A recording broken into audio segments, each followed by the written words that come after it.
So we invited you not just because you're a friend and not just because you've gone through transitions, but because you are a transitions coach. So I feel it's important for us to get a beginning, share some things from your expertise so that now we can start learning. So when I'm saying I'm going through a transition, it's because you have also taught us what they are. All right. So I would like to share my screen so that we are here together. And Shoti, you will confirm that you are seeing it. Yes, we can. And it is on presentation mode, I trust. Yes, now it is. Okay. So we're talking about chasing courage. And we will see what I mean here by courage. And so that we see how do we thrive through transitions. Shoti has been saying we will talk about transitions, how you go through them. And one of the things I want to encourage us is not just to go through a transition, just don't go through the change. If you can thrive, not just in it, but through it, from beginning of it to the end, that you can thrive. And what I'm then also emphasizing on is that at the end of that transition, are you still the same person? Has something about you changed? Is there a transformation? Let's what you will where I need to clarify or something, please just feel free to interject. I will.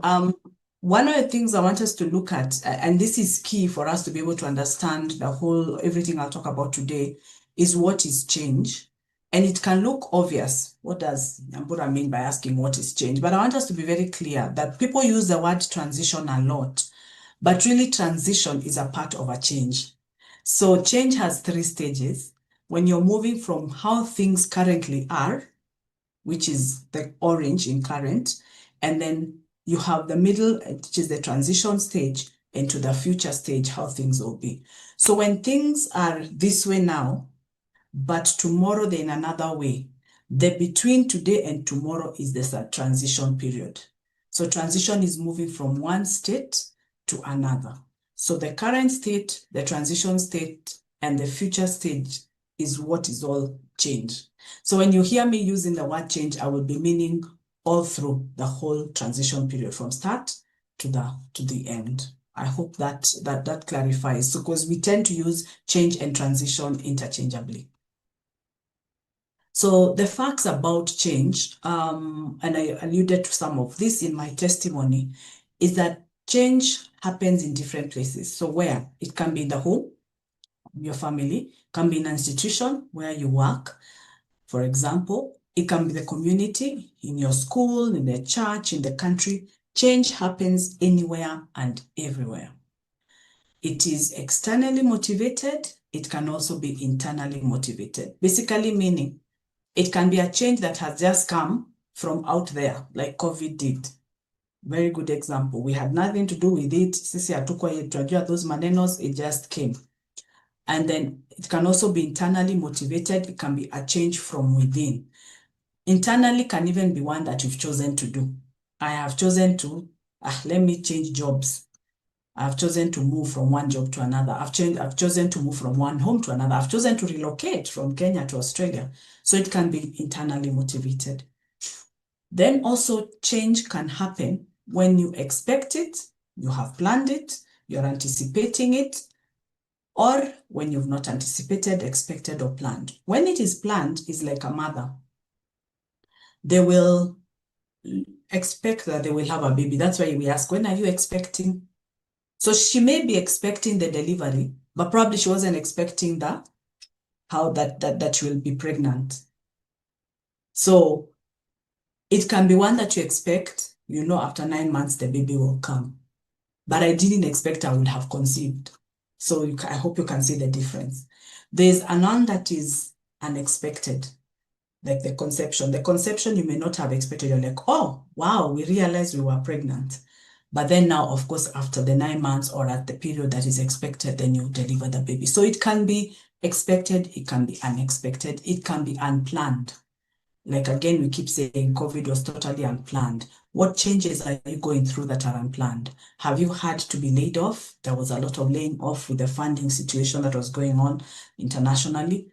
Unexpected changes in losses of job.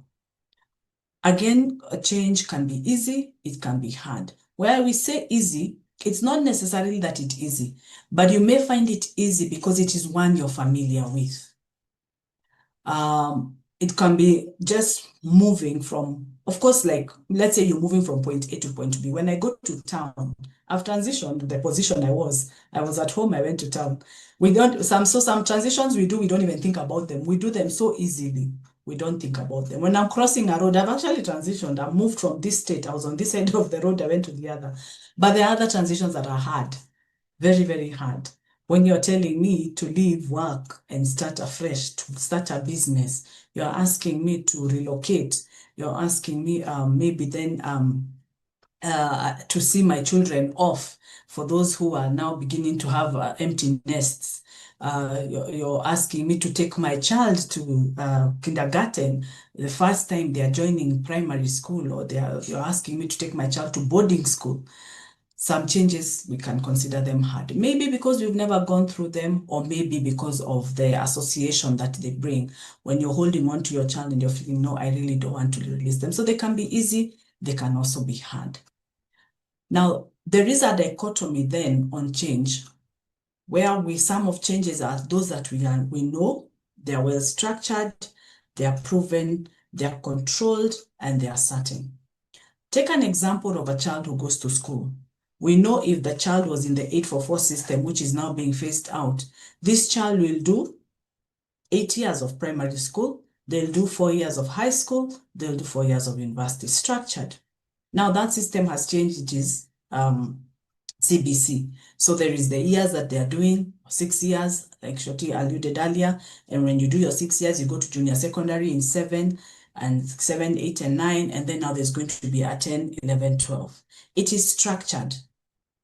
Now, 844 has been proven because we've gone through it. CBC is still to be proved because the children have not finished. So there's a dichotomy. There are those that are structured, there are those that are proven, there are those that are controlled. Controlled being when a child is within a controlled environment of a school. So whatever changes they are going through, whether it's from grade 1 to grade 2, is controlled. You have your 3 terms, then you go to the next level. You have your 4 years, you go to the next level. So it's controlled. So those changes are controlled, and things that are controlled, they are structured. We tend to be certain about them, and so we expect them. We know how they will happen. But then there are those, on the other hand, that are unknown. They are not structured, they are not yet proven, they are not controlled, and they are uncertain. I would dare say that right now CBC is not being proven, for example. So we are waiting to see, so what happens after people finish grade 9? So it causes a little bit of anxiety. And I think if you've seen in many schools, there are parents who are even moving their children and taking them to the IG system because they're unsure. So when things are unknown, they're unstructured, they're unproven, they're uncontrolled, it creates a lot of anxiety. It creates a lot of worry, concern, and you're fearful. I think Shoti took us through how Mary was afraid. The aspect of fear is very, very common in talk about transitions because you don't know the next state. We talked about the present state and the future. The future state that is now the unknown, that unstructured, causes a lot of fear and a lot of anxiety. So we're talking about change. Uncertainty is one of the most common feelings. And uncertainty comes in many forms, bringing in anxiety, bringing in fear, bringing in stress, impatience, anger. You're unhappy, you're unsettled. You're wondering what will happen. How are we going to do this? We're worrying about the future. Why? Because circumstances have changed. What you are used to, what was your norm, what you appreciated, maybe even you learned to love, maybe even at the state you are in, earlier on you did not like it, but you got used to it.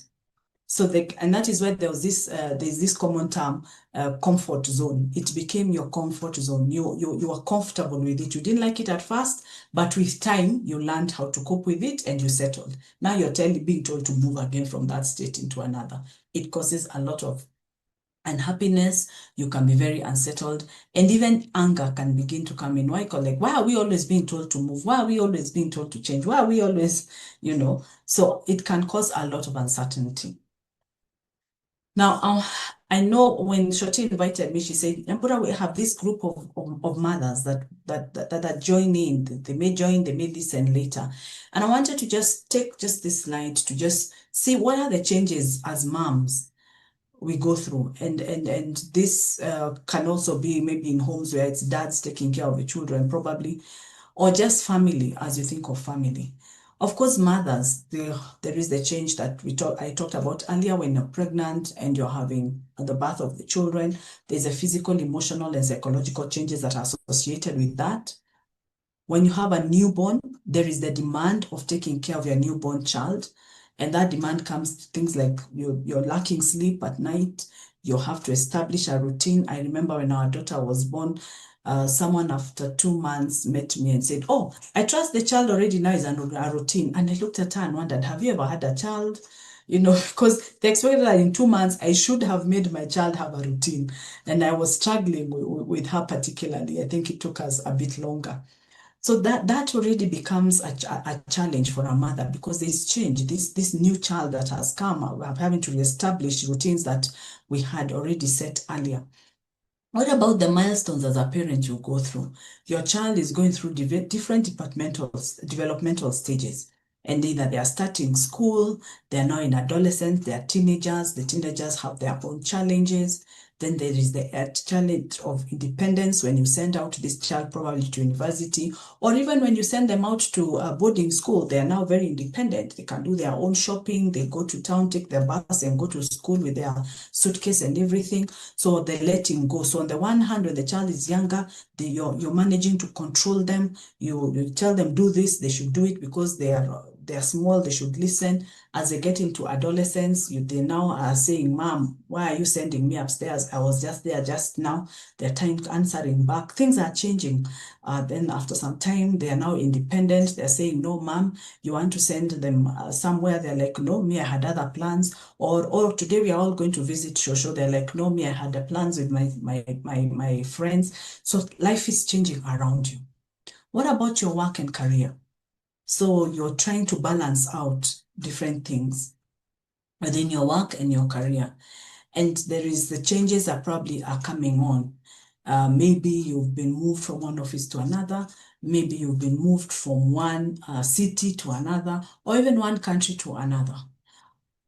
Or you're not working. Maybe for now you have decided to stay home and take care of the children. What changes are you going through as you're staying home, as you're working there in the house? Are some of the children now old enough to allow you to have more time that maybe you're thinking, now the children are all grown. What do I do with myself? Do I start a business? Do I take a part-time job? How do I occupy my time? And I'd already gotten used to the children taking all my time. Or you've decided to homeschool the children.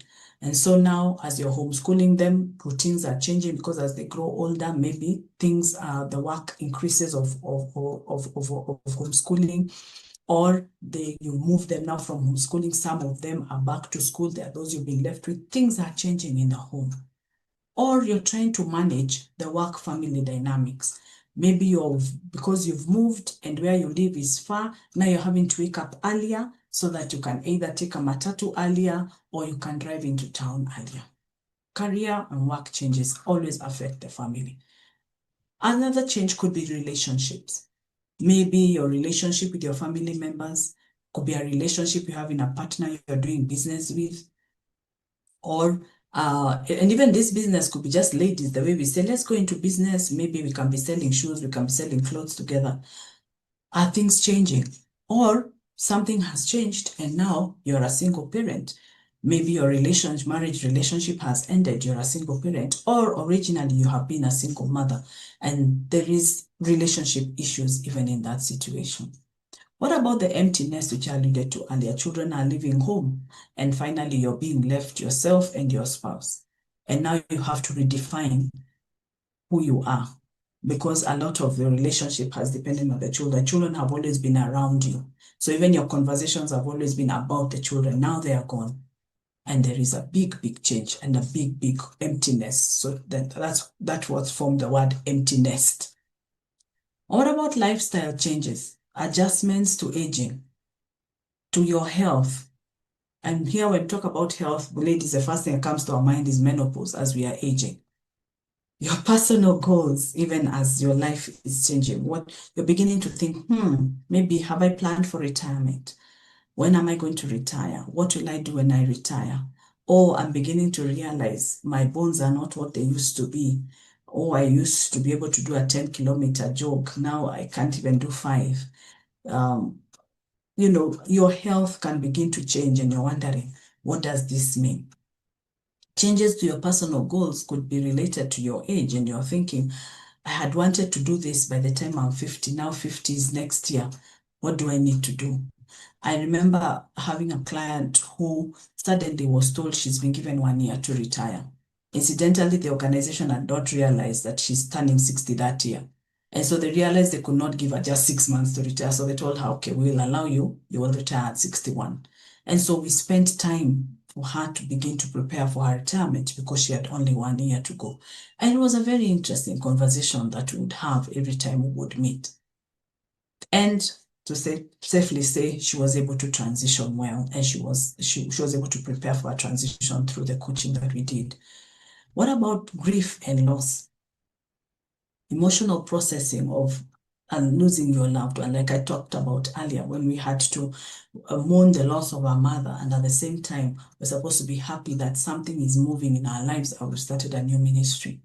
Grief and loss, and it's not just loss of loved ones, it can be any kind of loss. I remember one time our car was broken into when we went to visit a hospital.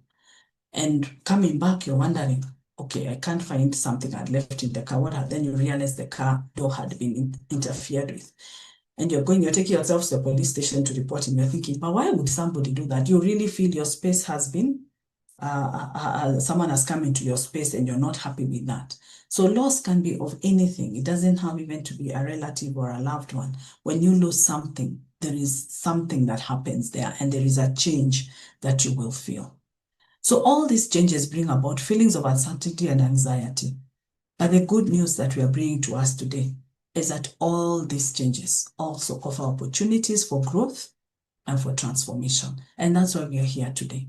Can we be able to see, despite all the anxiety, all the concerns, all the fears that transition and change bring, can we be able to see that there can be a good out of them, that we can grow and there can be a transformation in us and around us? So we want to just understand change and transition. And of course, like I said earlier, transition is signifies change from a past state to a future state. So there is that shift. And those changes can be challenging, as we have said, but transition and recognizing that you're in a transition is the very, very first step towards your growth. Just taking cognizance of that, wait 1 minute, I'm in a transition. Because sometimes we go through life and we are thinking things are being done to us or things are just happening to us. And we don't take time to realize, wait 1 minute, actually, this is a transition. And acknowledging that a transition can cause you a lot of anxiety. It can cause you a lot of fear, so that you begin to understand yourself. You can be saying, oh, I'm taking my child to high school, or I'm taking my child to boarding school. And then it starts stressing you. But you're not taking time to realize, by the way, it's a transition. This child has been home with me. It's not just a matter of preparing them, buying for them shopping and suitcase and putting them in the car, taking them to school. It's a whole change that even this child you've been having at home will not be home for a while. They will not be coming home in the evening at 4 from school and you give them 4 o'clock tea. They will be in school throughout. So recognizing that there is that change that has happened is your first step towards growth. And then one thing that I want us to remember all through today's conversation is that our growth in your mindset, our growth mindset is what will open that new opportunity.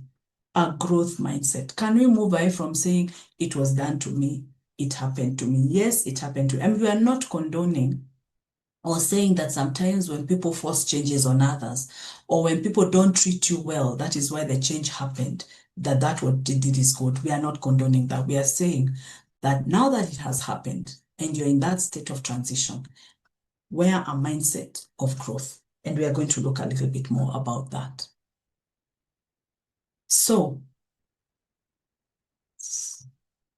why, I know one of the things that Shorty asked me is, Nyambura, why does somebody need a transition coach? Is it possible for us to kind of like get it a bit more clear? So a transition coach is your partner through life's major changes. And I'm using the word partner here intentionally.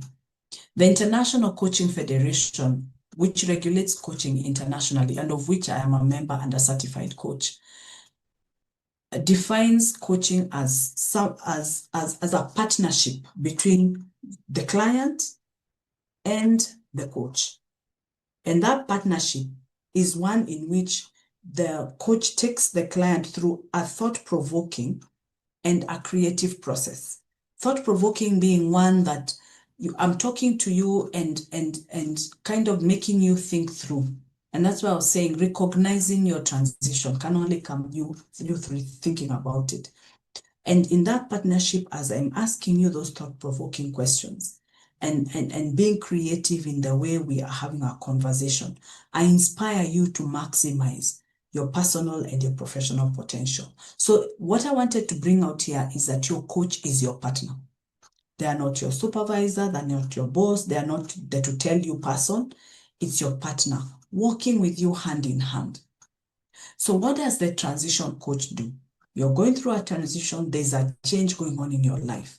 It could be any of those that we've described or any other that I did not mention that you're aware of or that you're already going through. I'm hoping as we are having this conversation, you're starting to think, oh, could I be going through a transition? Which transitions am I going through? So that you can even begin to apply these things that we are saying.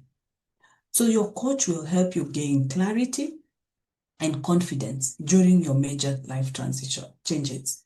Because as you sit and talk with them, and which coaches, one of the tools they use is questioning. We ask you thought-provoking questions that get you to think. And so as I'm asking you the questions and talking to you about, and you're telling me about those things, you're gaining clarity and you're beginning to be confident, like, oh, you mean, oh yeah, by the way, how come I didn't realize? Those are the things we hear a lot from the clients. How come, you mean, oh yeah, you're right. You know, I had not even thought about it. So you begin to gain clarity and you begin to gain confidence that, by the way, yeah, even actually another friend of mine, there's a time a friend of mine even had gone through that. And you begin to realize it's not even just you. Also, our coach helps you develop personalized strategies that will help you set and achieve your goals. Because someone who does not have goals is someone who's just living. You're just living, you know where you're going. But if you can set goals within that transition period that you're in, then you'll be able to set goals that will help you achieve what it is that you can achieve now that this change has happened. Again, a coach will help you navigate the uncertainty. They will help you overcome obstacles. So they become your support system. They're there with you, supporting you, asking you, so what obstacles do you think you're going to face as you go through this transition? So they help you with dealing with that uncertainty. I'm like, oh, I'm not sure how I expect that this will happen. I'm afraid this will happen. So you begin to deal with those obstacles. And I ask you, so how do you think you can overcome that? And as you answer my questions, you begin to realize, okay, it's not as bad as I thought. Again, a coach begins to help you sharpen your skills. As they are talking to you, you're refining your focus. You're relooking at your situation. You're developing resilience because you're like, I can make it. You're beginning to adapt because you're seeing, okay, the situation actually is one that I can overcome. You begin to unleash your full potential. If you're wondering how will I survive with this child going to boarding school? It's the child, maybe I'm a single parent, this is the only child I have in the house. What will I do with my time after they go? Because all my time in the evening is we sit, we do homework. And so when we begin to talk and I'm asking, what obstacles do you think or maybe when they go, I'm wondering how my evenings, how I'll spend them. But we begin to talk and you begin to develop things you can do in the evening. And you begin to say, oh, so I can adapt to the new circumstance. That is what coaching does for you. And then finally, there is a transformation. Because as you're unleashing your full potential, strengths that you did not know you had, as they are coming out, you begin to be empowered to reach new heights. And that transformation within yourself and within your circumstance is what helps you for your long-term success. Don't worry about this if it's still looking a bit fuzzy. As we go on, you will understand a bit of these things that I'm talking about. So Shoti talked to us about chasing courage. And if you saw the first slide, I had this person who was running as they were chasing courage. And we are saying it takes courage for you to go through a transition. It takes courage. I'm not here as a coach to tell you that this is easy. And I'm not trying to belittle whatever transition that you are in, you're going through. No, it takes courage. But I want to give us some 3 quotes that probably will help us and will encourage us. We talked about fear a lot. And guess what? Courage is not the absence of fear. For you to be courageous, there needs to be some fear there. Otherwise, that's not courage. So courage is not the absence of fear, but the willingness to push on in the face of it. So that you're fearful, but you're saying, despite my fear, I shall push on. Now that is courage. And that is James Boyce who said that. Eddie Rickenbacker said that courage is doing what you are afraid to do. There can be no courage unless you're scared. You need to have that fear. And so when you're afraid to do something and then you do it, you're courageous. You're courageous. You're doing it in spite of your fear. And Andrew Jackson said that courage is fear that has said its prayers. I love that one. Fear that has said its prayers. And so we are fearful and we go before the Father and we say, Lord, give me the courage. Give me the courage to do what I need to do. And the God gives you the courage to do it. So do not think of courage as being there's no fear. That one day I'll wake up, that even us who coach on transitions, are you asking, Nyambura, do you ever get afraid? Of course I do. I get afraid. How will I go through this transition? How will you manage?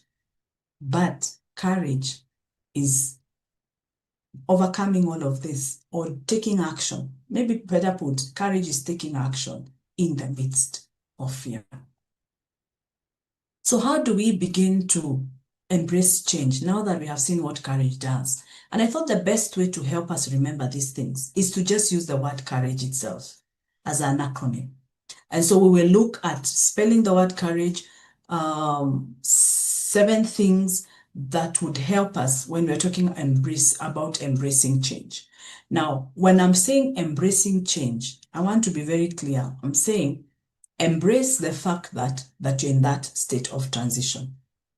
Embrace. And Shoti, I want to be very clear here because sometimes someone can say, is Coach Nyambura saying that when somebody now pushes me out of my job, for example, I should just embrace them, they did a good thing? That's not what I'm saying. Some things that are beyond your control, leave them. Because if you are pushed out of your job, that is beyond your control. What is within your control is what you do after that. And that's what we are addressing. So what do you do with that state of change? And for me, your mindset is very, very critical. And so when I'm talking about spelling courage, that acronym, I want you to think about mindset. If you look down on the right, bottom right, I'll put there mindset with a bulb because it's about your mind. What is your mindset? And we need to have a growth mindset, as I said earlier. So in your mindset, have confidence. Believe in your ability to adapt and to succeed. As you're beginning, we said you must recognize you're in transition. So you've recognized, this is a transition. Oh, I've just lost my job. So I'm in a transition of thinking, what next? So I must believe I have the ability to adapt and to succeed and to tell yourself, even this I can do. Remember we said you don't have to miss fear. Fear will be there, but you're still saying, I have the ability to adapt and to succeed. So have confidence for the C. For the O, be optimistic. Remain positive. Have a positive outlook towards the transition. Say that I am sure, and this is where us believers, it really helps because we know that God has a reason for everything. He allows things to happen to us. And so you stay positive and saying that even during this transition, my God is still God. He knew I would go through it. He knew I would face it. And so be optimistic. Have a very positive mindset. U is for understanding. begin to grasp the reason behind the change. Again, we said, even if you've been pushed out, or it was imposed on you, or it was unplanned, begin to understand what that transition is. Because it is when you understand it, what is it looking like? What is it making me have to do? How am I reacting to it? What does it mean for me? What is changing? Who is changing? And that's why maybe I can take a short pause here and say, in institutions sometimes, you find that organizations are making changes and they are not informing their staff, and becomes very worrying. That's what we call change management, because I'm also a change management practitioner. So when you're going through change, you need to alert people, this is changing, this will happen. So understanding the change becomes a very key thing in somebody being able to adjust to that change. So for yourself, whether it was imposed on you or not, or whether it's something you've chosen to do, you need to be able to understand what does it entail, what does it mean, where am I going, how is it affecting me? So begin to understand it and grasp the reasons behind it. R is for resilience. You need to be able to bounce back. There'll be setbacks. Remember, we talked about fear. We talked about the circumstances that will make you wonder, now, what does this mean? Maybe it's taken me back so many, I feel like I've gone back so many kilometers. Now I had made such improvements. Now I'm back, resilience. Believe you can bounce back and do so with determination. A is for awareness. We want you to have awareness, be alert, be observant, and this will help you even with understanding. Be observant. Be observant on how you're reacting to it. Be observant on how you're acting. How are you acting because of that transition? And then how are you reacting to it? Be self-aware. Self-awareness helps a lot even with the healing. If it's caused you a lot of pain, it helps you a lot even in knowing what steps to take next. Aware, because it is your life. I cannot, even for me as a coach, when I come and we sit down together with you, I will have to ask questions that will help me help you be aware of what you're going through. It is when I know what you're going through that we can be able to work together. So self-awareness is very, very key. And then guiding. And this, in case aspect of guiding, is with regard to you guiding your own transition. So you set clear goals for yourself. And I'm talking about guiding in the sense that the transition is yours. You must own it. It is yours. So you take control and you take the wheel. You're the one guiding that transition. You're the one running with it. You cannot let other people lead you in that transition. The transition is yours, so own it. And then in that spirit of owning it, then take charge of the journey that you take with that change and that transition. When you own something, then you empower yourself to have control over it. So E is for empowerment, taking charge of that journey, taking charge of that transition. When you do these things and you sit down with a coach or sit down with somebody else who will work with you, then you will find your mindset is so key in being able to embrace change. So that's where courage comes in. To do all of this, when you're in the middle of something that has disrupted your life, is not something that you'll do without fear. Fear will be there, but take courage and take that step. I've put scripture here, and I really love Romans 8:28, because it says we know that in all things, people say that we know all things, but the Bible says we know that in all things God works. It's not the things that work, it's God. We know that in all things, God works for the good of those who love him, those who've been called according to his purpose, in all things. So whatever it is that you are going through, God is working.